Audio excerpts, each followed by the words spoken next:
With regard to food shortage, yes, we did talk about food shortages.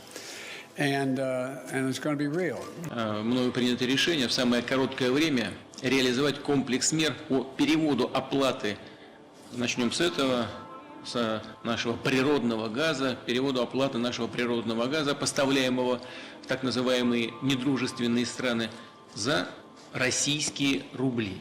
I don't know about you, but I'm feeling like things are starting to heat up these days. We have the Russia-Ukraine crisis, first of all, but somehow it's managed to entangle the economic systems of the world. And when we look into the astrology of it all, we get some confirmations that the world is heading into a totally new direction.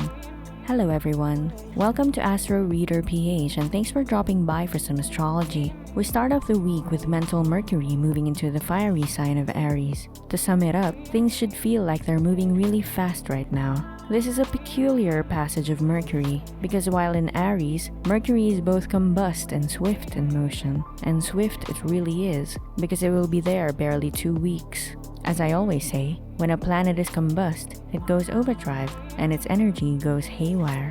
On the other hand, when a planet is swift in motion, it acts more quickly. It brings events into motion in a shorter period of time, like it's cramming for a deadline. And this phenomenon will be occurring in the sign of Aries, which is the sign of war, action, anger, and new beginnings among others. So essentially, what we have right here is Mercury in a hurry, going overdrive, in the most impatient sign of the zodiac. Suffice it to say, this is a very volatile combination. And it's not just Mercury getting agitated, because a new moon in Aries will pretty much reinforce it right around March 31 to April 1. So as a whole, we can see that this period will really turn up the temperature.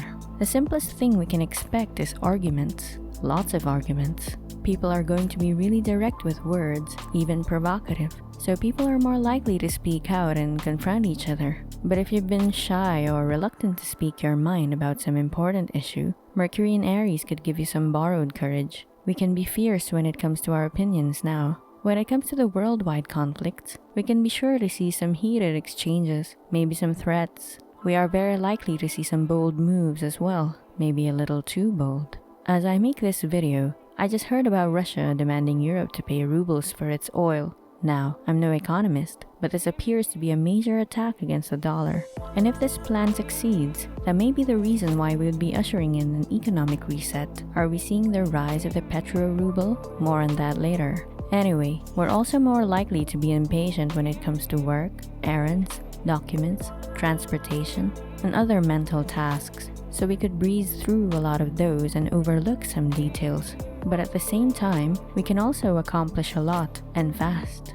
Next off, I hope you aren't planning on getting married this April, or starting a new job, or starting a major project for that matter. That's because we're entering a void period this April. That means the period between the last new moon before the next solar eclipse and the next solar eclipse. Anyway, simply stated, void months should be avoided when it comes to major life events, like launching a business, starting a relationship or getting married, entering into contracts, and the like. That's because the upcoming energy of the next solar eclipse is so powerful that it can erase the energies of the events begun right before it. So as a rule, I always advise against starting anything major during these periods. Chances of success are hugely reduced. But of course, the converse could apply as well. So if you want nothing to come out of a particular activity, or if you aren't particularly excited about it, then by all means just do it this April.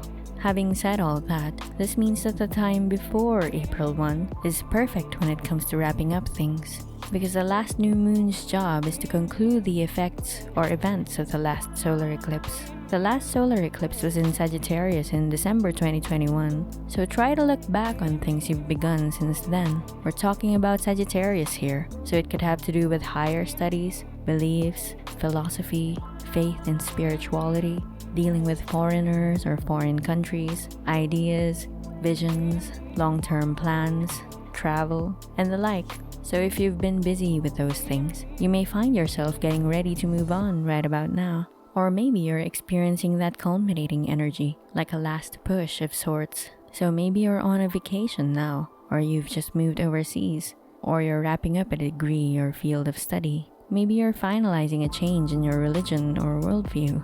or perhaps you're a writer or commentator of sorts and you've reached a milestone in your career. That's the kind of thing we could be experiencing now, and soon we'll be moving on to new horizons. This week also has some fated events in store. Remember the karmic energy being brought about by Venus, Mars, and Saturn in Aquarius? That combination will be triggered by the moon this week. So what we can expect to see here are some collective challenges, difficulties, and delays. We can also witness some karma in action. With Venus and Mars conjunct Saturn, it would be wise to have some temperance in love, money, and war. And as I said in my videos, with Saturn being prominent, the war could be slower than we would want. It could be a war of attrition or supply war, and we are seeing this now as it is slowly becoming an economic conflict. And since this combination is in Aquarius, we can see an increase in cyber attacks. This has been going on for a while now, as I said in my other video, but this week especially might see more of them. Another hand of fate will be the moon triggering the Jupiter-Neptune conjunction in Pisces. This combination, as I've said, is slowly working to inspire a mass awakening. But in order to do this, it has thrust everyone into a sort of mass delusion or confusion first. So right now we're in a sort of fog, and it may be hard to see the reality of things. As I always say, April will be big when it comes to revelations, but this week in particular may be a huge trigger for a mass awakening because of the moon. So let's hope that this week helps clear the fog and lets us see things more clearly. Finally, during this void month, we coincidentally also have Pluto stationary direct. When a planet goes stationary direct, they become decidedly stronger. The energy is more deliberate and focused, like a steamroller. Pluto is the planet of obsession, transformation, power, trauma, dependence, the unknown, psychology, the occult, and luxury, among others.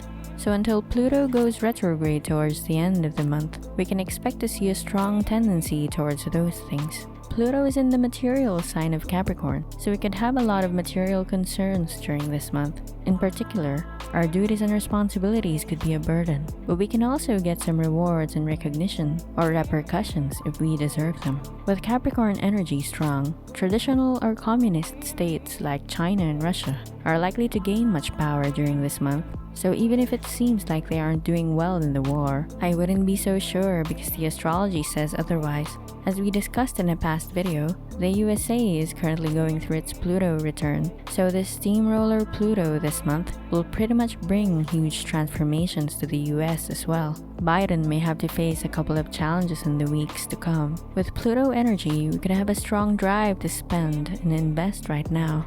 But this is something I'd advise against, considering we're entering a void month.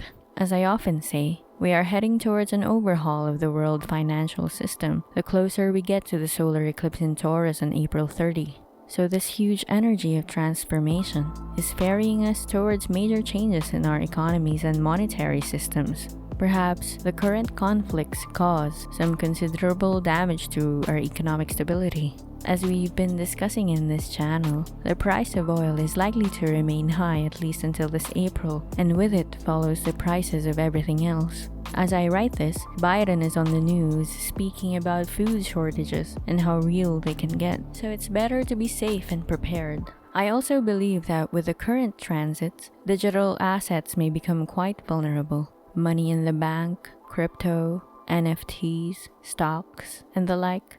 So I'd advise you to secure yourself while you can.